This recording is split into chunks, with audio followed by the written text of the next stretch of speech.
very warm welcome to all of you guys. So now we are going to begin up with the unit 4, that is a part B of it. In the unit, in this other part of the video, we are already done. In this, we were doing in the unit 4, we are dealing with the material control. So in the material control, we have talked about that what we are meant by the material control and what are the different aspects of material control is, why there is a need of material control to be introduced in any of the organization, because among the all different aspect of the cost, the material is most important one, and for this the material is required to be properly controlled in any of the organization, because for any organization 50 to 60% cost of anything they are producing is related to material. So that's why the control of material becomes very, very important. So in this material control techniques, till now we have discussed about the objective of it, that we should know about the right quantities of stocking the material, right quality of stocking the material, so that there is a maximum usage of material, there is a min wastage is there, so that there is no fraud or not spoilage of material is there, proper maintenance of material is there with the least cost involved in it, and so that we can have an uninterrupted supply of material without extra capital being blocked into it, and making sure that we don't have an excess of material with us, no even the less of material. So determining the different quantities, we have discussed about minimum stock level, we have discussed about max stock level, we have discussed about the reorder level. So means discussing this level, we have to make sure that we don't assume any of the number, any of the figure by ourselves. We should calculate them using some specific formula. On the basis of those formula only, we are able to calculate that figure, the accurate figures through which we were maintaining the quantity in the organization. So this is what we have discussed till now. Now the next thing that we are going to discuss in the material control is that while you are placing the order, now we are going to discuss the other thing of the material control. So if you are placing the order, of what quantity you should place an order so that it costs you minimum. Why? Because whenever you are ordering a material, when you are placing an order of material, there are three types of cost that is related to it. So there are three type of cost are there which is related to the ordering of a material. So the different three type of cost that is related to it, first of all is cost which is related to acquisition of material. Second, the cost which is related to the ordering of material. And the third cost which is related to is carrying cost of material. So basically these are the three different costs that is related whenever you place an order for a material. First of all is acquisition cost of the material, means if you are acquiring 10 units, you are ordering 10 unit and 1 unit cost is 100, so it is 1000 cost, that is an acquisition cost of material.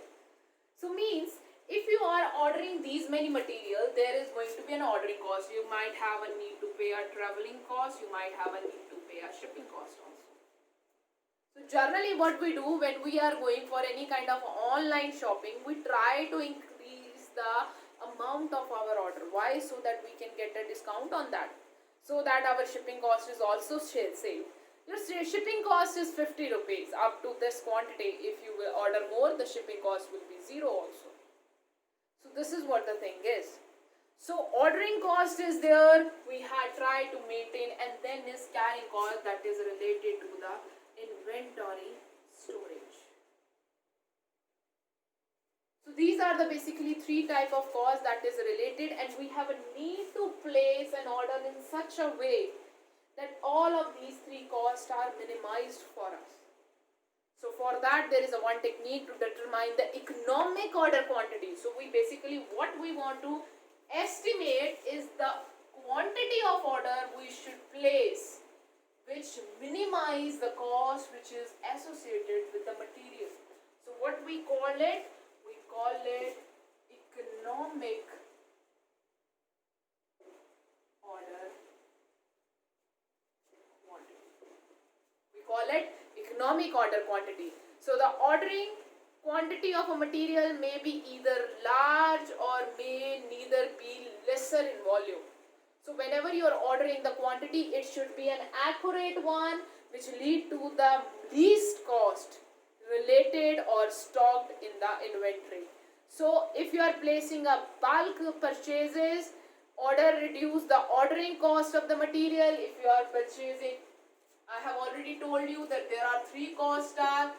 One is acquisition, the other is ordering, other is carrying. So basically, if you are increasing the order size, your carrying cost. So if you are increasing the order size, acquisition, you are increasing the order size, your order cost will be decreased, but your carrying cost will increase. Moreover, your acquisition cost will increase. So you have to strike the balance somewhere between these three costs so that you order the quantity in such a way, or you place the order of such a quantity which minimize your overall cost. So the bulk practice order reduce the ordering cost of the material. The greater the size of the order lead to the reduce on the number of orders that we are going to place. Along with that, we have to make sure that we have a required capacity to store that. And moreover, if you're ordering, you also have to make sure that how much discounts are given to you. So you can also consider that discount amounts also. For example, if your supplier says that in spite of giving an order like this 10 units for 100 rupees, if you place the order for 15, I will deliver you all of these for 99 rupees, means you are able to save 15 rupees for that. So whether you should go for this or whether you should go for the same one. So for that, for the estimation of this thing, we calculate the economic order quantity, that whether we should accept this offer or not. So quantity discounts are there. The discount can clearly, as you guys already know, that if you are placing the order for the different quantities, different discounts are related. We have a trade discount also. We have a cash discounts also. Trade discount is generally given to us for the bulk orders. So similarly, that I have already explained it to you guys, that we are already placing an order of 10 units. And our supplier is offering us that in spite if you place for the 10 units, you place for the 15 units, then I will give you an extra off. So for that extra off, whether we should go for that order or not, because there might be an increase in carrying cost, there might be increased reduction in order cost. So whether we should go for it or not, then there is a calculation of economic order quantity.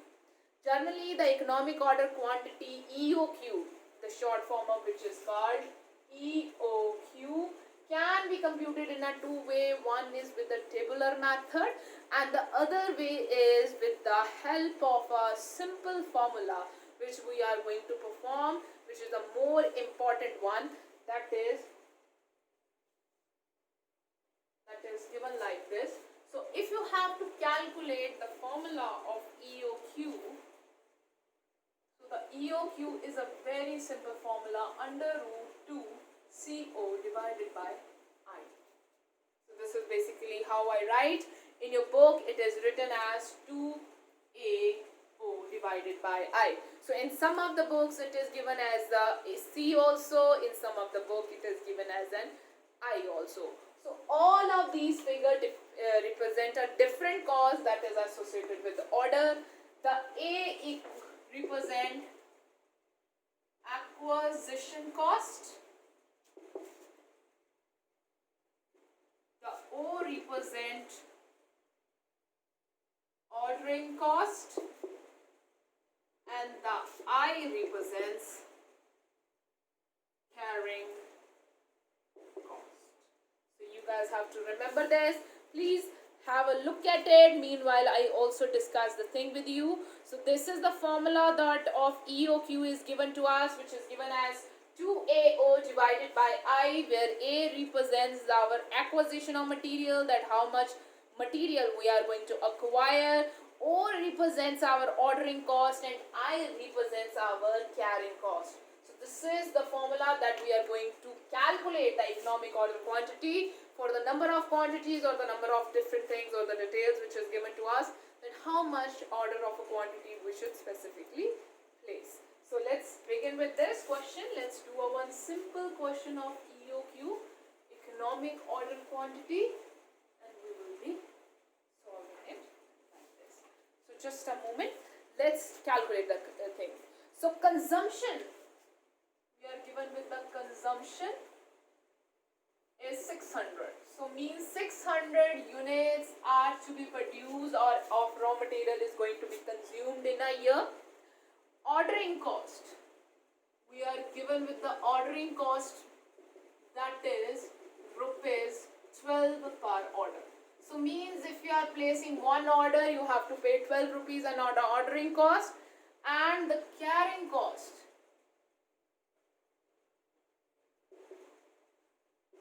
the carrying cost is given to us as rupees 20% on price.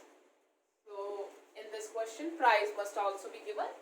So price is given to us is rupees 20. So sometime carrying cost is given to you as a percentage of the inventory price or only price, or sometime it is also given to as your number also or as an amount also. So we are going to calculate in the both ways so that you guys can be clearer with it.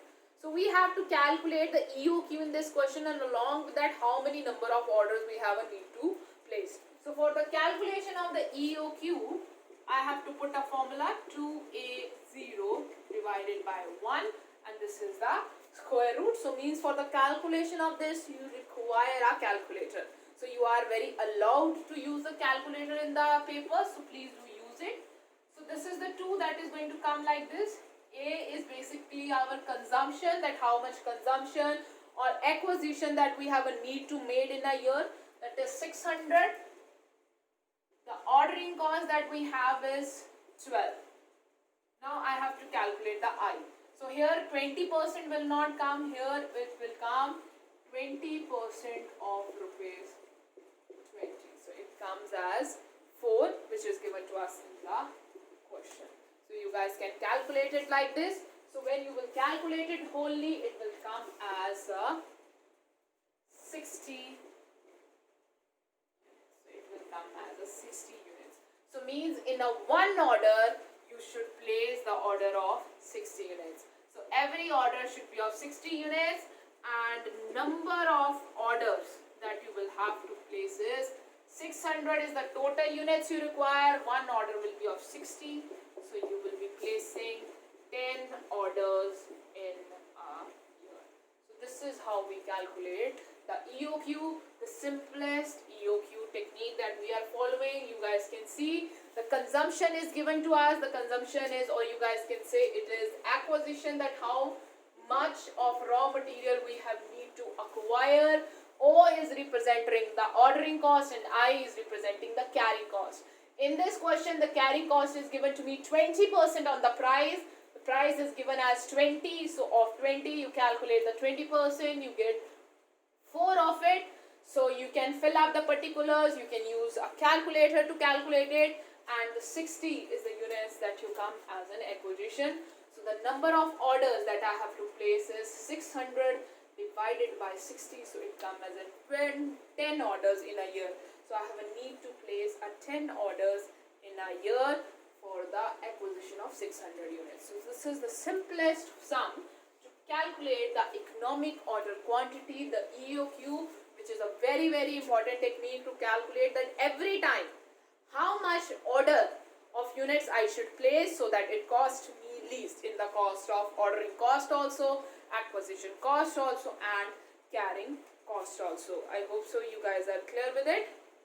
So with this you guys can calculate number of the other questions. For example, you guys might be given with a question like this. For example, I am giving this question another twist.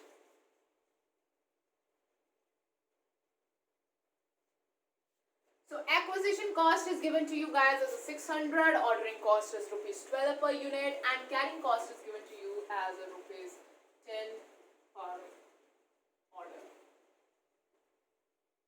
So in spite of percentage or in spite of rupees 5, you are given with the 10 also, 5 also.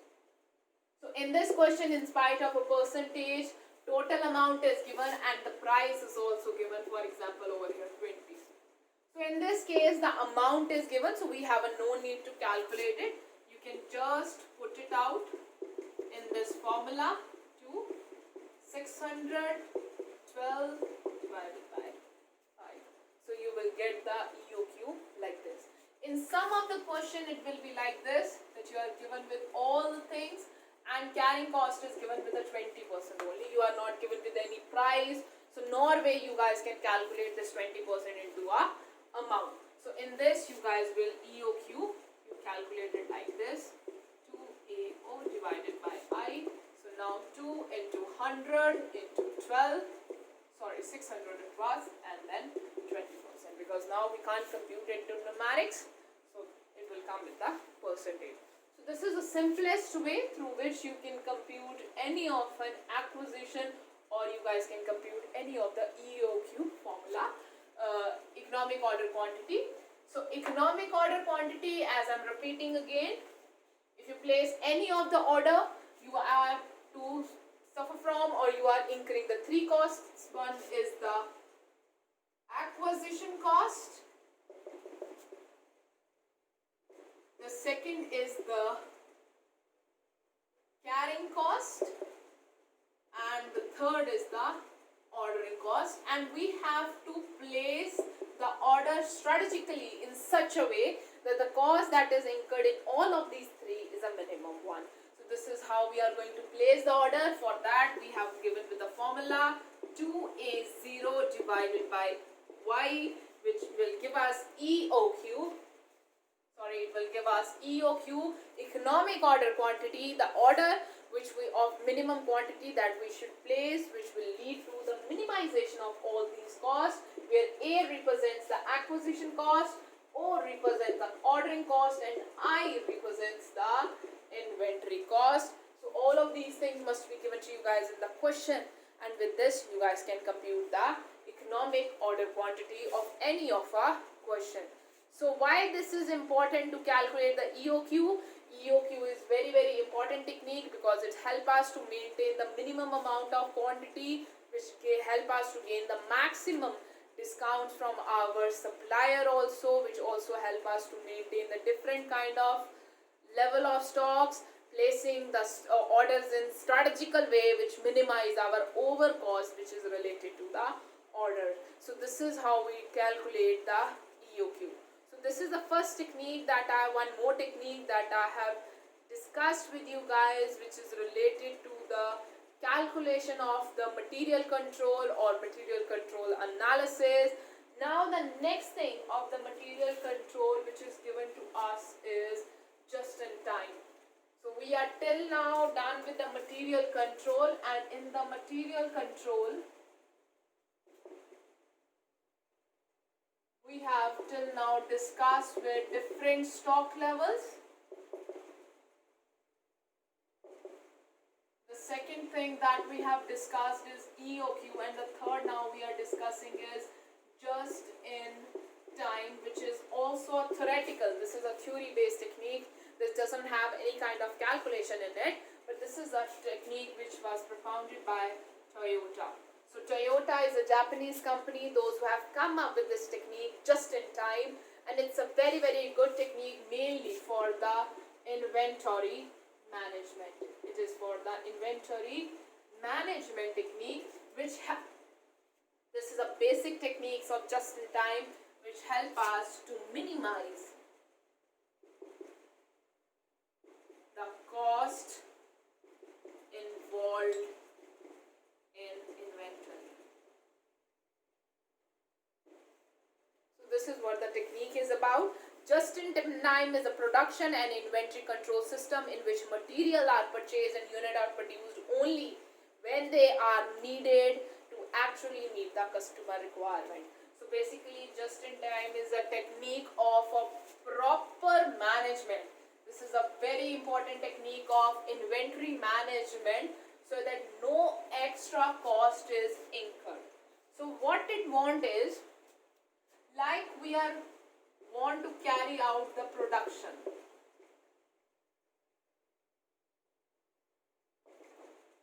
So this is our warehouses, and this is suppliers. So if we talk about a normal production or something like this, if we talk about a normal process, so we place the order with the suppliers. So suppliers, we place order. Supplier supplies goods.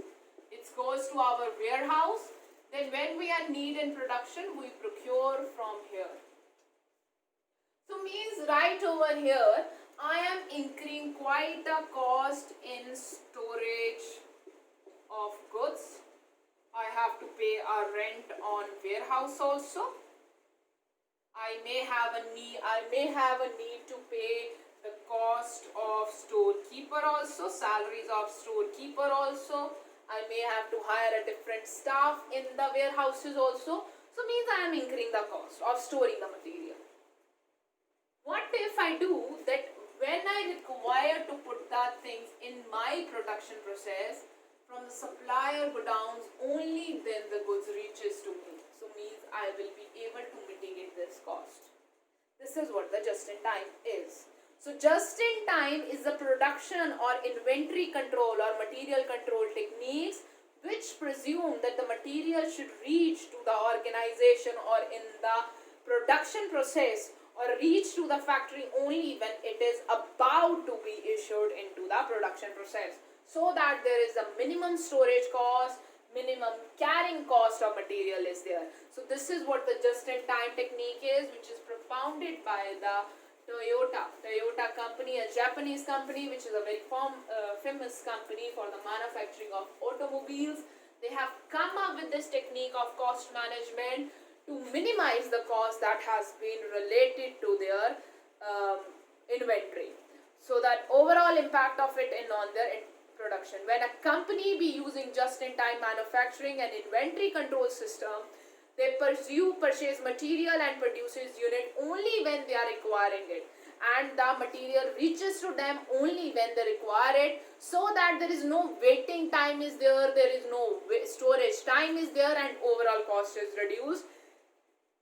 In just-in-time manufacturing system, inventories are reduced to the minimum and in some cases zero. So basically in just-in-time, JIT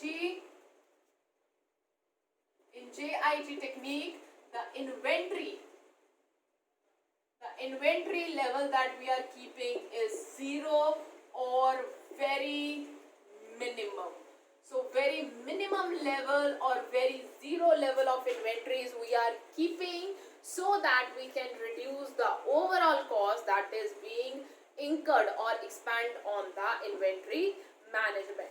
In the JIT approach can be used in both manufacturing, and it is also can be used in the trading and in the service departments also, depending upon that how an organization is using it, which maintain three classes of raw material is there, work in progress in there, finished goods are there. So basically if you are following the JIT, then all the inventories, whether it is the inventory in the form of raw material is there, inventories in the form of work in progress is there, and finished goods are there. So all of these inventories are reduced to zero or reduced to the minimum level, so that we have no need to keep the inventories. I repeat the meaning of JIT once again. So just-in-time is basically a technique. It is a technique in which we produce something unless and until it is not demanded in the market, or we don't start or we acquire the raw material only when there is a requirement to introduce that production. There is a requirement to introduce that raw material into the production. So So basically that's why there is a possibility of minimizing the level of inventories, whether it is a raw material one, work in progress one, and finished goods one. Because if we will be only producing that much amount of quantity which is required in the market. So this is what it is. Traditionally, manufacturing companies have maintained large amount of three type of inventories, whether it is any of these three. But if there is an unanticipated disruption is there, so there will be very much locking of the capital, huge amount of capital into all of these inventories, which money can be used for any more productive methods. So that's why the just in time has been introduced by the organization. Many of the organizations have earned quite a good amount of benefits from the just in time introduction. For this, you guys can also study the different case studies that is available on the number of search engines. So you guys can go for to search about the just in time that is followed by Toyota, just in time that is followed by the number of different companies in India also and throughout the world also. Many airline companies are also using the just in time to making their inventory low and even meeting the demand at the right time. So basically it doesn't mean that now you guys might be having the question that if you guys are keeping the inventory zeros or you are keeping the inventory very minimum, so in the case of memory emergencies, if something happens, if the supplies are not able to reach you at the time, then your production will run from the risk of halt. For example, okay, I'm following a system of just in time which relies on supplier also and a very speedy infrastructure also, that everything is excellent. There will be no breakdown will be there, or there will be no any kind of problem will be there. There is no halt is there, or the supplies will come at the very nip of time or at the keen of time.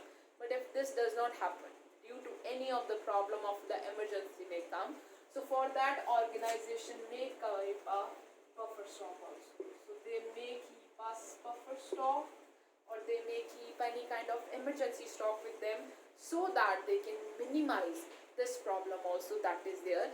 And moreover, when you are applying a technique that is a just in time, it very much rely on the infrastructure of the economy.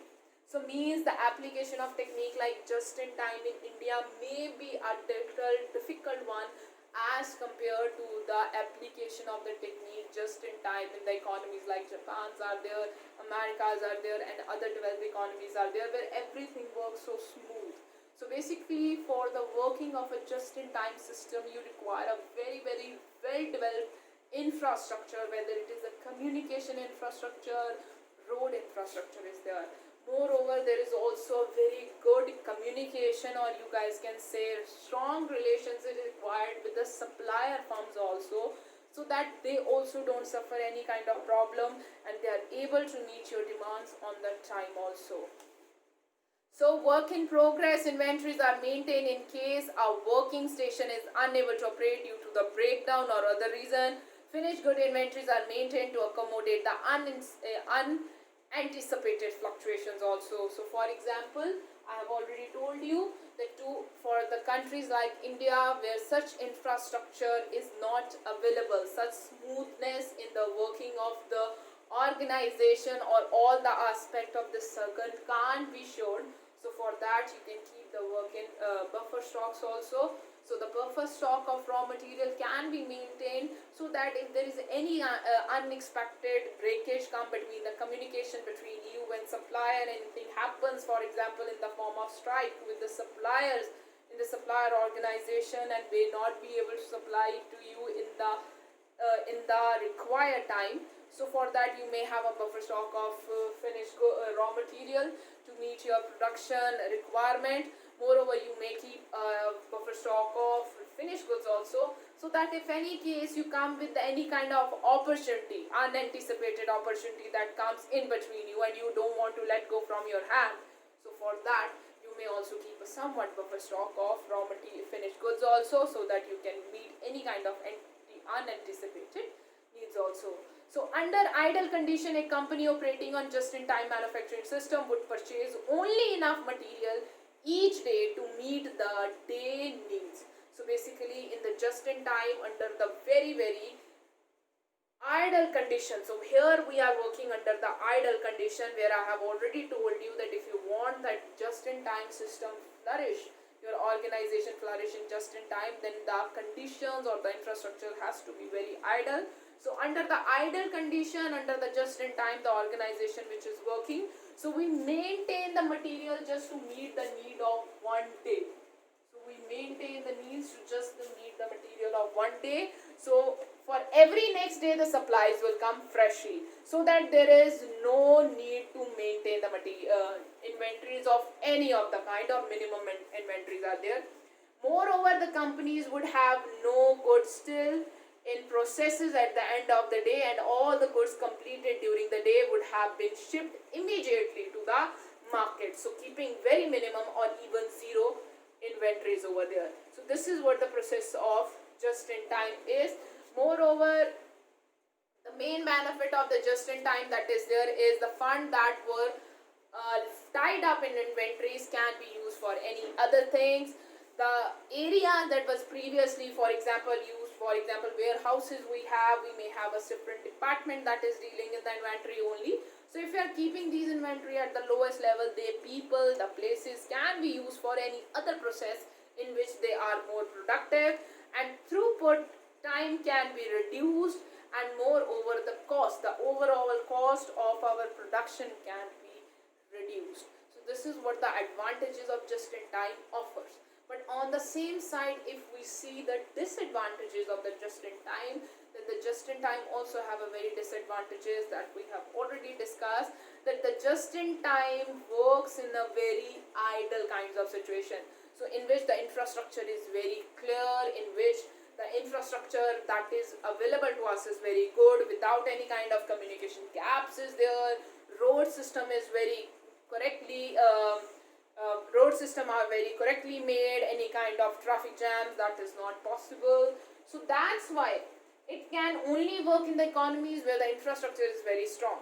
In the economies like India, the implementation of just in time is a little bit tricky thing, because sometimes there might be any kind of problems comes in the suppliers factory also, or might be the problem comes in between the transportation of the raw material. So our machinery will be in the waits, and the truck is stuck in the road in the traffic jam. So our machinery will be stopped, there will be idle time, you have to pay your labor, whereas the actual work has not been done. You are incurring cost and producing nothing. So it can lead to increase in the cost also in this way. Moreover, it could be like that if you are maintaining the demands, or you are maintaining the inventories at a very low level, if we talk about the finished goods or even the raw material, and you receive any kind of an unexpected order, and there was a great opportunity, but to meet that opportunity you don't have a raw material for that, neither you have a finished goods for that, so means you will not be able to meet it. So that's why the just in time is sometimes lead to the letting go of some of the opportunities that could be in your hand, because you were maintaining a very very zero level or very low level of inventories, which denied you to attain that or to grab that opportunities. So these are the some important aspect of just in time, that is an inventory management technique is there. There is no formula, or you guys can say a numerical part is related to it.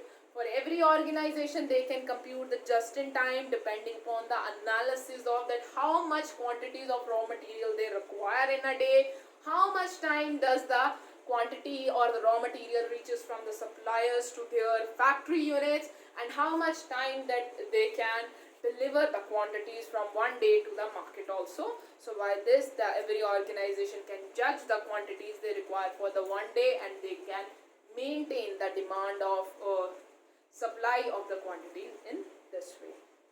So with this, our just in time, the JIT technique is over.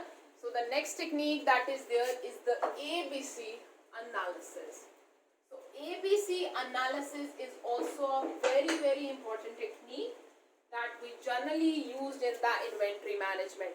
So ABC technique is there.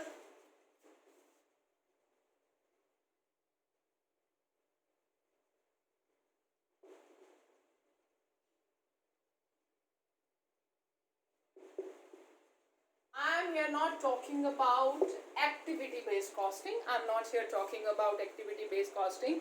In the cost accounting, there are two techniques that is related to the ABC. There are two techniques are there, ABC, and generally students tend to mix with each other. One is the activity-based costing, that whatever the process that the unit is going through, try to add the cost of that process in the unit price only.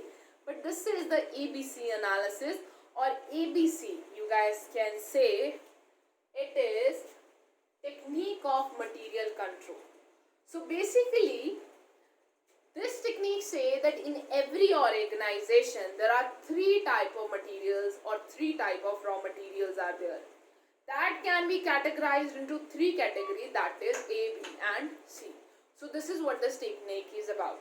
I'll repeat it again. So in this techniques that has been done under this, any of the organization, they say that they maintain three type of materials in the organization that can be classified into A category, B category and the C category. So that categorization is on the basis of volume and on the basis of value. So that categorization into the three categories, that is an A category, there is a B category of material, and then there is a C category of material. And this categorization we can make is in the form, is on the basis of the volume of the material and the value of the material. So it has to be based on these two. So this is how we do in the ABC costing. So basically under the ABC costing, what we do, we divide the material into the three categories. One is the A category, next is the B category, and the third is the C category. So how it is based on the volume and the value is, the A category of the material, is going to include the material which is high in value and low in volume. So the A category is going to contain or include the material which is high in value. Its value is going to be high, but its volume is going to be low. For example, in the case of raw material, for example, wood is there. We are a furniture manufacturing organization. So our most important raw material or the supply is the timber. So the amount or the quantity of timber might be low, but its value is quite high. Second comes as B category. In the B category, we are going to have you guys can say a raw material which is moderate in value and also moderate in quantity. So in this, I may contain paints. So for any of the organization which is a furniture making organization, so first category I have considered as a timber one. So second I am considering as a paint one, or you guys can say any varnishing one. So in a wood making organization, in a wood making company or in a factory, they may require any kind of polish or varnish to make the furniture. So that could be a B category raw material. And then come the C category raw material. This is a raw material whose value is lowest value, but the quantity is high. So that could be considered as a nut and bolt. That could be considered as a nut and bolt in an organization which could be a furniture building. So they may have a large quantity of nut and bolts. So their quantity could be so high, but the value that is associated with each nut and bolt might be very low. It might be 2 rupee or 1 rupee or even paisa in it. So this is what the categorization is, and this is what the simplest ABC technique is. ABC technique of material control say that you can divide your material into three parts or into the three categories on the basis of the value or the volume that is associated with that material. So basically the A category, this is the most prestigious or most important material is there. This material includes basically the high in volume they are and the they are high in value and the volume there is low. For the B category, they are in moderate level, and the C have the lowest value, but the volume is quite high. So for example, that is a question given to us to you guys in a question. Let's do this question and let's see that how we can analyze the material that is available with us in the form of A, B and C. So let's do this. So we have to group three material into A, B, C, and total we are going to have over here. So the number of units are given to us. Like for A we are having 320 units, of B we are having 1000 units, and for the C that is given to us is 2680 units. So 2680 units. So if we make a total of it all, it comes as a total 4000 units we have. So this is what the things that is given to us. So means if we talk about the percentage of volume, so if we talk about the percentage of volume, so it will come as 320 divided by 4000 into 100, so that we can convert it into a percentage. So it came as only 8% of total raw material, that is 4000. So the next B will come as a 1000 divided by 4000 into 100. It come as a 25%, and the C1 come as a 2680 divided by 4000 into 100. So it's come as a 62%. So you guys can say that the volume of the C material is quite high and the A material is quite low. But when we do the analysis of their value, so the value of each material will be different. A value is 15 lakh. B value is given to us as a 4 lakh. And the C volume is given to us is as a 1 lakh. So this is what it is given to us. So the percentage of volume, when we will calculate the percentage of volume, so I have to make a total of it. It comes as a 20 lakh. So you guys can calculate the percentage of volume. It will come as 15 lakh divided by 20 lakh into 100. It come as a 75% over here. For this it come as a 20% and it comes as a 5%. So this is what you guys can see from this analysis, that although the A percentage in volume is less, but its percentage in value is quite high. So it depicts that A is a very important category material. So now basically what's the use of this technique, why we have a need or why we have a need to divide or do such kind of categorization. So basically in any of the organization we generally run with our one motive, that is a management by exception. So basically if you come to know that the A is your most important material, A is your most important inventory unit, so means you have a need to put more control on the A. Even some of the unit of C, which is low in value and high in volume, and some of your nut and bolts even get lost here or there or somewhere, then you have a no need to worry about it. But you have a need to safeguard more of the units of, so you have a need to safeguard more of the units of A. So means the maximum control of the inventory should be lied with the A, moderate for the B, and a very less control of inventory should be on the C. So A items is of the high value and the low volume in the enterprise require greater monitoring and controlling, B require moderate monitoring and controlling, and C require very less control and even monitoring, because some of these items, even if they get lost, we are not going to bother much of this. So with this we have been able to complete all the material control. Material control unit is over, in which we have discussed the different stock levels, we have discussed the different technique of cost stock management also, like JIT, APC technique is there, and we have also discussed about the EOQ, which is a technique of proper ordering the things. Thank you so much. Have a nice day ahead.